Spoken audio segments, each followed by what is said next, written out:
दोस्तों नमस्कार। दोस्तों, हिंदू मुस्लिम शब्द क्या इस देश में एक ऐसा पॉलिटिकल आइडिया है जिसके आगे कोई इंफ्रास्ट्रक्चर, किसी भी देश की कोई जरूरत कोई मायने नहीं रखती है। राजनीतिक तौर पर जैसे ही आप हिंदू मुस्लिम शब्द का इस्तेमाल करते हैं, वैसे ही हर कोई भूल जाता है कि इस देश में 2 जून की रोटी मुहैया करा पाना भी मुश्किल हो चला है। जैसे ही हिंदू मुस्लिम शब्द आता है, वैसे ही आप बेरोजगारी का जिक्र नहीं करते हैं। आपको स्वतंत्र मीडिया भी नहीं चाहिए, आपको जुडिशरी यानी कोर्ट भी नहीं चाहिए। इतना ही नहीं, हर वो चीज, चाहे वो शिक्षा का क्षेत्र हो, चाहे वो हेल्थ सेक्टर हो, जो भी जरूरत जिस देश की होती है और उसकी परिस्थितियों के साथ इस देश को आगे बढ़ना है, वो सारी सोच एक साथ धराशायी हो जाती है क्योंकि सामने हिंदू और मुस्लिम शब्द आकर खड़े हो गए। तो क्या भारत को लेकर जो भी नैरेटिव्स महात्मा गांधी के दौर से, या कहें महात्मा गांधी के आश्रय ही भारत की विचारधारा जो राष्ट्रीय और अंतर्राष्ट्रीय तौर पर जानी जाती रही, अब वो बदल चुकी है? या फिर भारत में एक बड़ा सिविलाइजेशन चेंज आ चुका है? यह सिविलाइजेशन चेंज हिंदू मुस्लिम शब्द कहें या फिर कहें रिलीजन के आइडिया के आगे किसी भी पॉलिटिकल पार्टी के पास कोई आइडिया नहीं है कि उसके आगे वो कैसे निकल पाए। इसके ठीक उलट, जो भी राजनीतिक तौर पर विपक्ष की सत्ता को संभालते हुए सत्ता में आने का प्रयास करता है, वह भी धर्म की चादर ओढ़ना चाहता है। उसे भी मंदिर जाना पड़ता है, उसे भी जय श्री राम का नारा लगाना पड़ता है, और कुल मिलाके जो बेसिक जरूरत किसी भी देश की होती है, वो सारे सवाल गौण हो जाते हैं। आज इस बात का जिक्र इसलिए क्योंकि पश्चिम बंगाल को लेकर जो एक मोटी लकीर देश के प्रधानमंत्री नरेंद्र मोदी ने खींची, उस लकीर के इस पार या उस पार जब आप खड़े होइएगा तो आपको एक वक्त के लिए लौट चलना होगा 1947, 15 अगस्त 1947। विभाजन कहें या देश की आजादी के जश्न में डूबा हुआ संसद कहें, लेकिन महात्मा गांधी यहां नहीं थे बल्कि कलकत्ता में थे। और जब देश में दंगे हो रहे थे, वो नोआखली की गलियों में घूम रहे थे, हिंदू मुस्लिम में एक तरह से एकता पैदा करने की कोशिश कर रहे थे। लेकिन मौजूदा वक्त में ये सारी परिस्थितियां बदल गई है। ना जनता के साथ नेताओं के सरोकार है, ना कोई मलहम लगाने वाला है, ना प्लुरलिस्टिक सोसाइटी के बारे में सोचने वाला है, बल्कि हिंदू मुस्लिम शब्द आते ही भारत पूरी तरीके से अपने आप को राजनीतिक तौर पर बंटने और बांटने की परिस्थिति में लाकर राजनीतिक जनादेश देने की स्थिति में आ चुका है। और यह जनादेश पश्चिम बंगाल का 2 मई को आप देखेंगे भी।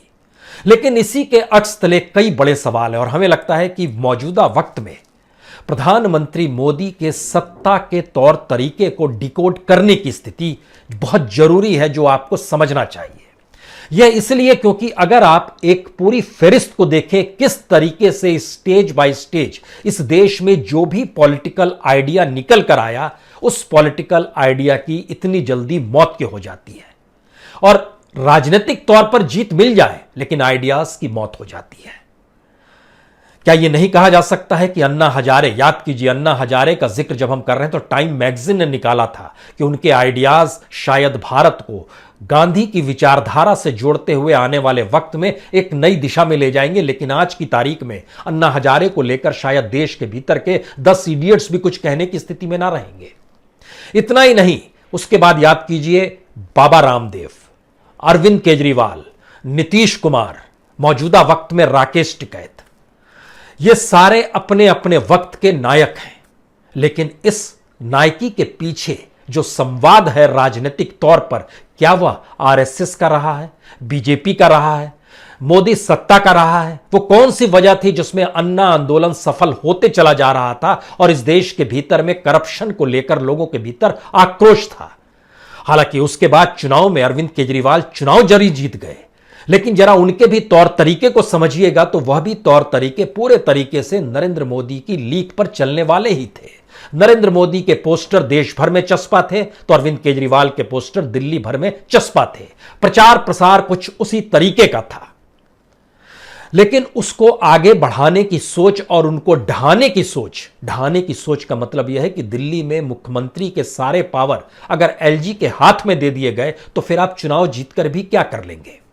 इसी तरीके से एक वक्त बाबा रामदेव को याद कीजिए, उनको सफल बनाने के पीछे कौन खड़ा था, और वो सफल भी हुए और इस देश के लोगों की भावनाओं के साथ भी आगे बढ़ते चले गए। नीतीश कुमार को सफल बनाने के पीछे और उनको ताकत देने के लिए मोदी की सत्ता किस तरीके से रही, लेकिन आज की तारीख में नीतीश कुमार बीजेपी के आगे रेंगते नजर आते हैं। आइडियाज की मौत कैसे होती है, संघर्ष की मौत कैसे होती है, पॉलिटिकल अल्टरनेटिव्स इस देश में ना आ पाए उसकी मौत कैसे होती है, यह सफर चलते चलते एक नया आइडिया किसान आंदोलन के तौर पर भी इसी देश में उभरा है। किसान आंदोलन तो इस देश में एक माइलस्टोन के तौर पर अपने आप को डेवलप कर सकता है, लेकिन फिर ध्यान दीजिए, जो आंदोलन की शुरुआत थी उसमें हरियाणा और पंजाब के नेताओं और उनके अनुभव की जो जरूरतें थी वो सारी चीजें शिफ्ट राकेश टिकैत की तरफ हो गई। और आज की तारीख में राकेश टिकैत का होना ही आंदोलन की पहचान है और चेहरा है। हो सकता है आने वाले वक्त में जो हमने अन्ना हजारे का हाल देखा, जो केजरीवाल का हाल देखा, जो बाबा रामदेव का हाल देखा, जो नीतीश कुमार का हाल देखा, वही हाल किसान आंदोलन में हो सकता है, राकेश टिकैत के साथ भी आपको नजर आ सकता है। यह स्थिति के ठीक समानांतर हमें लगता है कि जब आप हिंदू मुस्लिम यानी धर्म के प्रयोग, वह भी राजनीतिक प्रयोग की दिशा में जाते हैं, तो इस देश के भीतर में कौन सी पॉलिटिकल पार्टी है और कौन सा नेता है जो यह सोचे कि दरअसल धर्म के आइडिया को, जिसे नरेंद्र मोदी ने पश्चिम बंगाल में राजनीतिक प्रयोग खुले तौर पर इतने तेवर और तीखे तरीके से किया कि वहां के वो पूरे थ्रेड टूटते चले गए और लोगों के भीतर यह स्थिति आ गई कि उनका नायक नरेंद्र मोदी है, ममता बनर्जी का जिक्र नहीं है कहीं पर। इसके ठीक स्थिति में एक चीज और समझिए, हम लोग किससे आस लगाए रहते हैं और उनका योगदान भारत की राजनीति में क्या है। अगर इसको आप पलटना शुरू करेंगे तो आपके जहन में एक शून्यता आ जाएगी। राजनीतिक तौर पर एक ऐसा वैक्यूम है भारत के भीतर में कि आप किससे आस लगाए हुए हैं। आप लालू यादव के बेटे तेजस्वी से आस लगाए हुए हैं। लालू यादव का एक योगदान था, तेजस्वी का क्या योगदान है यह भी एक सवाल है। आप मुलायम सिंह के बेटे अखिलेश यादव से आस लगाए हुए हैं, या ये लोग कुछ भी करते हैं तो लगता है कुछ तो हो जाएगा, या फिर बाल ठाकरे के बेटे उद्धव ठाकरे से आप आस लगाए हुए हैं। बाल ठाकरे का संघर्ष हो, मुलायम सिंह यादव का संघर्ष हो, लालू यादव का संघर्ष हो, या फिर शिबू सोरेन का संघर्ष हो, उनके भी बेटे हेमंत सोरेन मुख्यमंत्री हैं, तो क्या जरा सा परिवर्तन इस देश के भीतर में लगता है कि गंगा यहीं से निकलेगी? तो देश क्या इतना असहाय हो चला है? और विडंबना इस देश की यह हो चली है कि धार्मिक तौर पर जो राजनीतिक प्रयोग मोदी सत्ता कर रही है, उसने जब चाहा जिसे चाहा और आरएसएस के सहयोग के जरिए जिसे जिस रूप में उठाया और कुछ वक्त के बाद उसे ढा दिया, तो वो पूरे आइडियाज ही ध्वस्त होते चले गए। क्योंकि मौजूदा वक्त को लेकर कुछ सवाल आपके जहन में होने चाहिए, खासतौर से डेमोक्रेसी का सवाल। डेमोक्रेसी के सवाल में आपके सामने जैसे ही डेमोक्रेसी के 4 पिलर्स का जिक्र होगा, पहला पिलर तो मीडिया ही होगा, क्योंकि मीडिया सरकार से निष्पक्ष तौर पर और बिना डरे सवाल पूछ सकता है। लेकिन स्थिति क्या है भारत की मीडिया को लेकर? इंटरनेशनल इंडेक्स में 180 देशों में भारत का नंबर 142 है और भारत में माना जाता है कि मीडिया स्वतंत्र नहीं है। दूसरी स्थिति न्यायपालिका की, जुडिशरी की आती है, और यह माना जाता है कि वो संविधान का रक्षक है। लेकिन अंतर्राष्ट्रीय इंडेक्स में 128 देशों में भारत की जुडिशरी का नंबर 69 नंबर पर है। यानी कॉन्स्टिट्यूशन की रक्षा के लिए सुप्रीम कोर्ट की मौजूदगी या जुडिशरी से होने वाले फैसलों की परिस्थिति को भी अंतर्राष्ट्रीय इंडेक्स में जगह शुरू में नहीं मिलती है और 69 पर मिलती है, जबकि दुनिया की सबसे लार्जेस्ट डेमोक्रेसी भारत है। तीसरी स्थिति में आइएगा तो लेजिस्लेशन का नाम आएगा, उसमें एमपी एमएलएस का जिक्र आएगा, जिसका काम है कि दरअसल वो अकाउंटेबल रहे अपने वोटर को लेकर। लेकिन क्या मौजूदा वक्त में किसी भी एमपी या किसी भी एमएलए की कोई हैसियत बच पा रही है? इतना ही नहीं, बीजेपी तो वह पार्टी है जिसने अंतर्राष्ट्रीय तौर पर सबसे ज्यादा एमएलए और एमपी को खरीदा या अपने साथ किया और शिफ्ट करा लिया अपनी पार्टी के भीतर में। यह स्थिति भारत के भीतर एमपी एमएलएस को लेकर है। और चौथा जो है वह सरकार यानी एग्जीक्यूटिव है कि जनता के एजेंडे को जिसे लागू करने का काम है वह सरकार के एजेंडे पर ही काम करेगी, और सरकार का एजेंडा उस लकीर को खींच रहा है जो पूरे तरीके से रिलीजियस ताने बाने के आश्रय ही चलती है। मुस्लिम वर्ल्ड या मुस्लिम देशों को देखिए जो धर्म के आश्रय चले, उनकी स्थिति क्या हो गई, यह किसी से छुपा हुआ नहीं है। लेकिन भारत के भीतर के जो थ्रेड थे वह थ्रेड प्लुरलिस्टिक सोसाइटी के थे, सबको साथ लेकर चलने के थे। लेकिन आज की तारीख में जो शब्दों का इस्तेमाल होता है, प्रधानमंत्री का भाषण अगर ध्यान दीजिए जो दिया जा रहा था, कल ही भाषण दिया जा रहा था, उसमें इस बात का जिक्र किया जा रहा था कि ममता बनर्जी के गुंडों को छोड़ा नहीं जाएगा। हमें लगता है कि यह एक ऐसी स्थिति है जिसमें भारत को जो सरोकार और शांति चाहिए, और भारत जो अपनी पहचान महात्मा गांधी से जोड़कर चलता रहा है, वो सारी चीजें अब दफन हो चली है। हमें लगता है यहां पर एक जिक्र आपसे जरूर करना चाहिए कि यह सोच कैसे किस रूप में आई और महात्मा गांधी का हम जिक्र आपसे क्यों कर रहे हैं। क्योंकि याद कीजिए, खिलाफत आंदोलन का विरोध हेडगेवार ने और आरएसएस ने खुलकर किया था।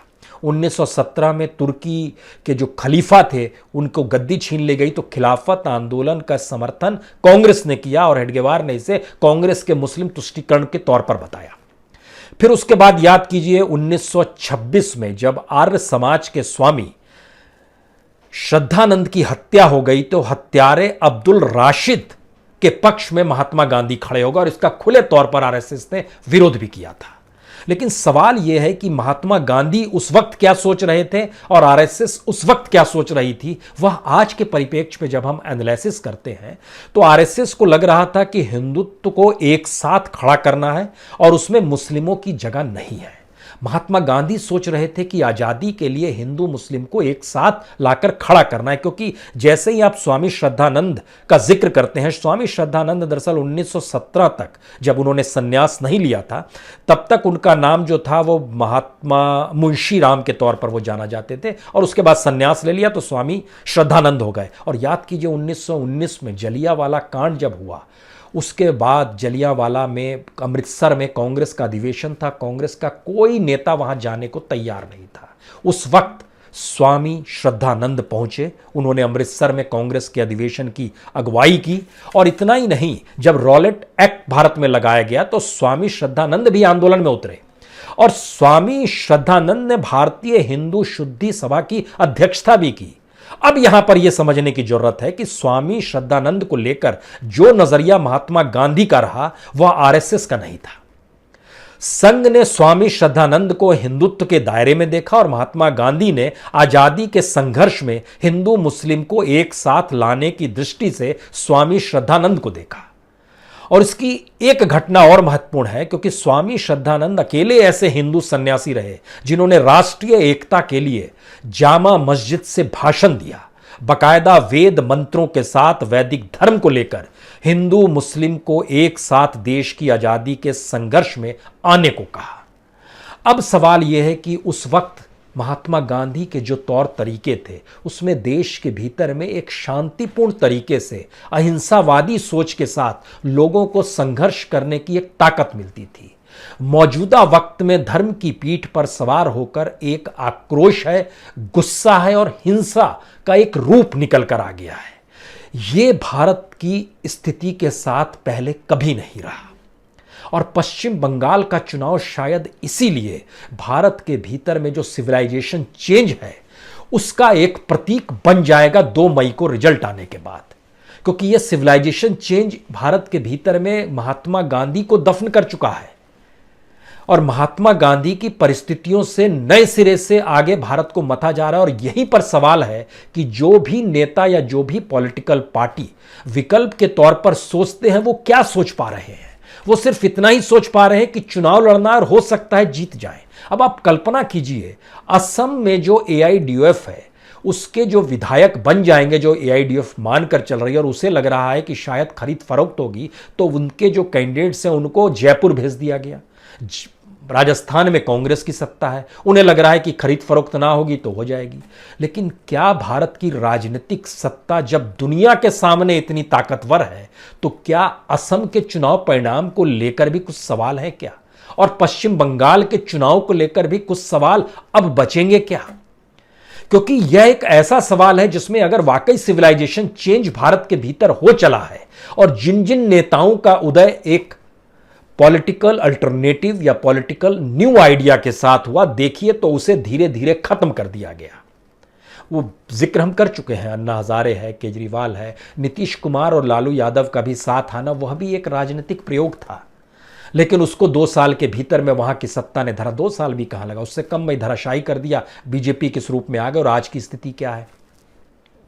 यानी हम लोग जहां भी जरा सा चेंज होते हैं मान लेते हैं शायद इसके जरिए कुछ हो जाएगा। यह पश्चिम बंगाल के चुनाव का मैसेज राष्ट्रीय तौर पर है कि भारत, अब वह भारत क्यों नहीं बच पा रहा है जिस भारत को लेकर महात्मा गांधी ने संघर्ष किया, भारत की आजादी का संघर्ष हुआ। इसमें कांग्रेस अगर यह कहती है कि वह भी प्लुरलिस्टिक सोसाइटी को लेकर चलती थी, तो यह समझना होगा कांग्रेस ने भी अपने राजनीतिक संघर्ष में जहां जहां नरेंद्र मोदी को काउंटर करने की कोशिश की, वहां वहां उसने रिलीजन को ही अपनाने की कोशिश की।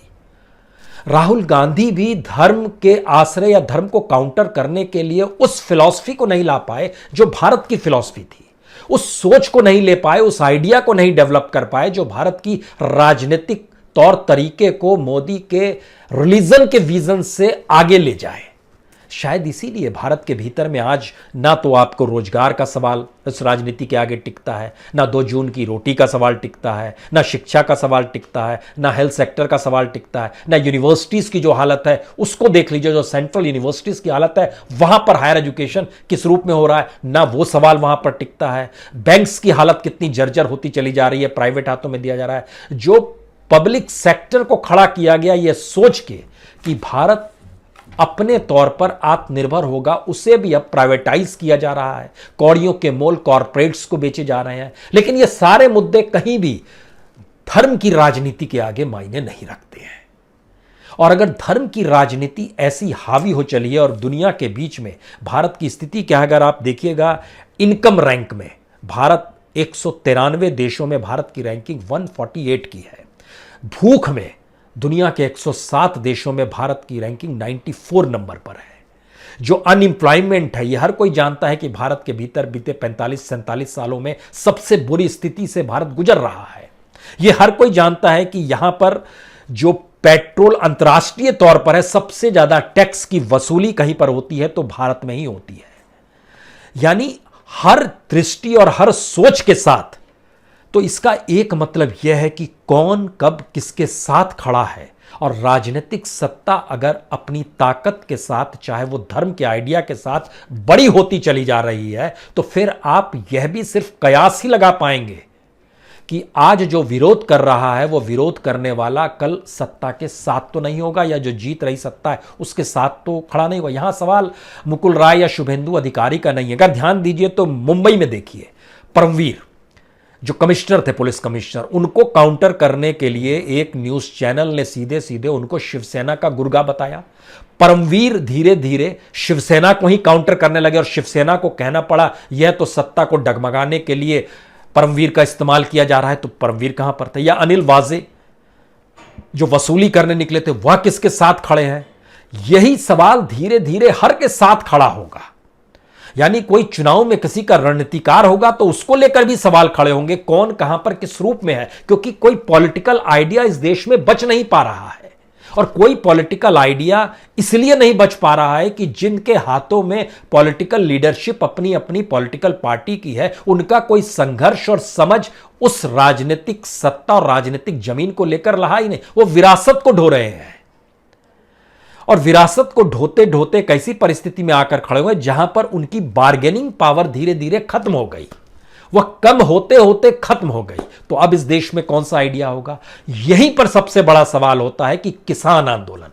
जब हम आपसे राकेश टिकैत का जिक्र कर रहे थे तो एक सवाल और समझिए, इस देश में किसान ही है जो इस देश की पार्लियामेंट के पैरेलल में इस देश के भीतर आंदोलन और इस देश में गांधीवादी सोच के तरीकों को राजनीतिक तौर पर खड़ा कर सकता है। लेकिन किसान आंदोलन बंगाल क्यों गया? किसान आंदोलन उन राज्यों में क्या क्यों गया जहां पर चुनाव हो रहे हैं? और अगर किसान आंदोलन को लेकर राष्ट्रीय अंतर्राष्ट्रीय तौर पर पहचान मिल गई तो क्या यह किसान आंदोलन की सफलता है कि राष्ट्रीय अंतर्राष्ट्रीय तौर पर सिर्फ सफल हो जाना है? या फिर आज की तारीख में जो भी किसान आंदोलन से जुड़े नेता जहां भी जाते हैं वहां भीड़ जमा हो जाती है, तो क्या वो भीड़ की मौजूदगी उस आंदोलन की सफलता है, या लोगों के भीतर एक वैक्यूम है? उस वैक्यूम को भरने के लिए लोगों के भीतर का जो आक्रोश है वह उनको इसी से आस लगाए हुए है कि इसी परिस्थिति में रहना जीना। अब यहां पर सवाल है, अगर स्टेट की ताकत यह सोचेगी कि आज इसको ध्वस्त कर देना है, कोई भी XYZ, तो फिर क्या होगा? ये हमने फिर वो कतार आपके सामने रख दी। एक तरफ ऐसे हैं जो विरासत को ढोते हुए राजनीतिक सत्ता संभालने को आतुर हैं, दूसरी तरफ राजनीतिक प्रयोग करने वालों को किस रूप में किसने बढ़ाया, कैसे बढ़ाया और कैसे किसकी ताकत छीनी, वह भी एक लंबी कतार है।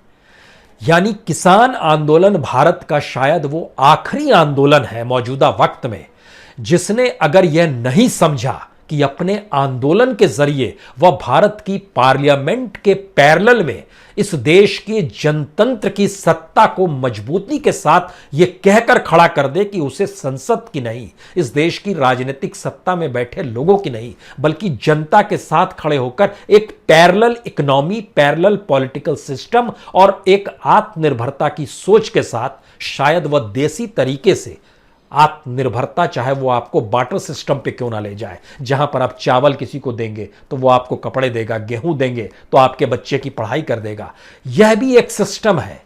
लेकिन हमारा आंदोलन अभी इसके लिए ना तैयार है और आंदोलन उसी दिशा में जाता है जहां पर लगता है कि शायद यह आंदोलन तभी सफल होगा जब इसको सत्ता मिल जाएगी, वह सत्ता जो कि राजनीतिक तौर पर धर्म का प्रयोग इस रूप में कर चली है जिसके आगे कोई आइडिया, कोई मायने नहीं रखता है।